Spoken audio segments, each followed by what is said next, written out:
Hi viewers, আপনারা সবাই কেমন আছেন? আপনাদের সবাইকে আমার নীলপুরি কুক এন্ড বিউটি থেকে আর একবার স্বাগতম। তো ভিউয়ার্স, আমি আপনাদেরকে আজকে দেখাবো শীতের ভাপা পিঠাটা কীভাবে বানাতে হয়।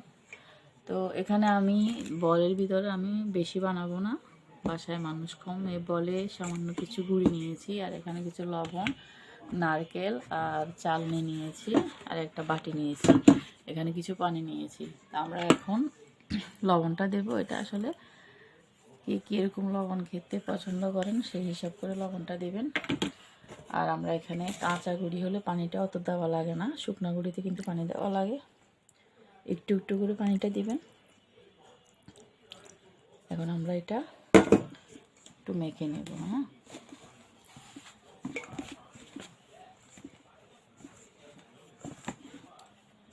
শীতের প্রায় শেষ, এখন ভাপা পিঠা আর খেয়ে মজা পাওয়া যাবে না, শীত শেষ হয়ে আসতেছে। আমাদের গুঁড়িটা শুকনা, কিন্তু আমার এখানে অনেক পানি লাগবে আমার।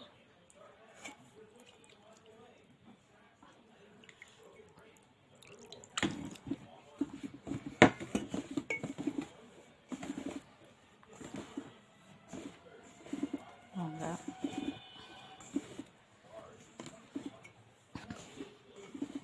একটু বন্ধ রাখেন, একটু সবগুলো গুঁড়ি এভাবে চেলে নিয়েছি। এই যে আমার গুঁড়িগুলো, এখন একটু এভাবে চাপা দিয়ে রাখবো যেন শুকিয়ে না যায়। আমরা এখন চুলায় একটা হাঁড়ি দেব। তো চলুন আমরা পিঠা বানাতে যাই। আমাদের গুঁড়িগুলি দেখুন, এভাবে করে দেখবেন, দেখুন ভিজে গেছে। এভাবে একটু মুষ্টিবদ্ধ করে দেখবেন।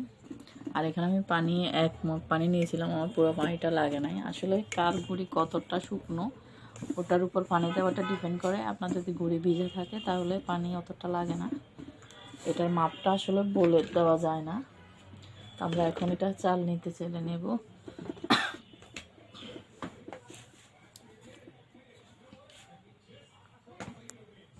চালনিতে নেব আর চেলে নেব। এই ধরনের একটা বড় ছিদ্রযুক্ত চালনি নিয়ে নেবেন আপনারা, তাহলে চালতে সুবিধা হবে। দেখুন,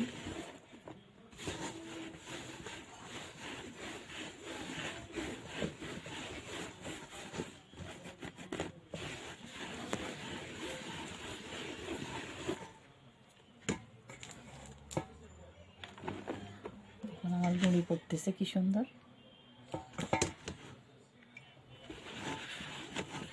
এগুলো বাজারে পাওয়া যায়, আপনারা যদি বলেন ভাপা পিঠা চাল আর চালনি।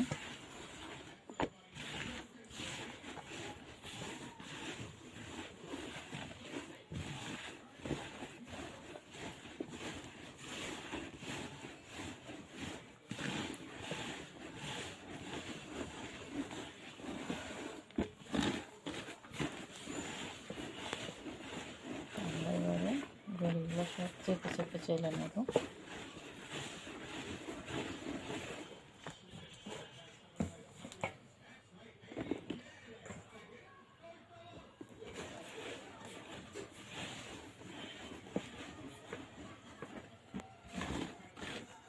দেখুন গুঁড়িগুলো দেখুন অনেক সুন্দর মিহি হচ্ছে।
পিঠাগুলা খুব তুলতুলে হয়েছে, দেখুন এই যে একদম নরম ছোট ছোট টাইপের হয়েছে এই যে।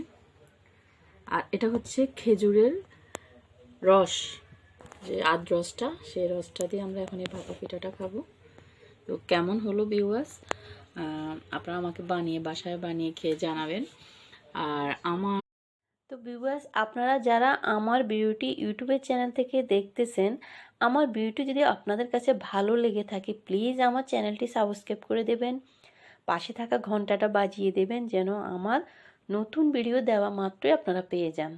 আর যারা আমার পুরাতন ভিউয়ার্স অলরেডি আমার চ্যানেলটি সাবস্ক্রাইব করেছেন, তাদেরকে অসংখ্য অসংখ্য ধন্যবাদ ভিউয়ার্স। আর যারা আমার এই ভিডিওটি আমার ফেসবুক পেজ থেকে দেখতেছেন, তাদেরকে বলবো, যারা আমার নতুন ভিউয়ার্স আমার চ্যানেলটি এখনও ফলো করেননি, লাইক করেননি, কমেন্ট করেননি, তাদেরকে বলবো আমার চ্যানেলটি ফলো করে দিন, লাইক করুন, আর বন্ধুবান্ধবের সাথে বেশি বেশি করে শেয়ার করে দিন। আর আমার ভিডিও যদি আপনাদের সবার ভালো লেগে থাকে, প্লিজ আমাকে কমেন্ট করে জানাবেন কিন্তু ভিউয়ার্স। তো আপনাদের সবার মাঝে আবারও ফিরে আসবো নিত্য নতুন সব রান্নাবান্না বিউটি টিপসের ভিডিও নিয়ে নীলপরি কুক অ্যান্ড বিউটি থেকে। সে পর্যন্ত আমার সব ভিউয়ার্সদের ভালো থাকা, সুস্থ থাকা কামনা করে আজকের মতো নীলপরি কুক অ্যান্ড বিউটি থেকে এখানেই বিদায় নিলাম। আল্লাহ হাফেজ ভিউয়ার্স। আমাদের ভিডিওটি ভালো লাগলে লাইক কমেন্ট করে আপনার মতামত দিন। সাথে থাকার জন্য সাবস্ক্রাইব করুন এবং বেল বাটনটিতে ক্লিক করুন।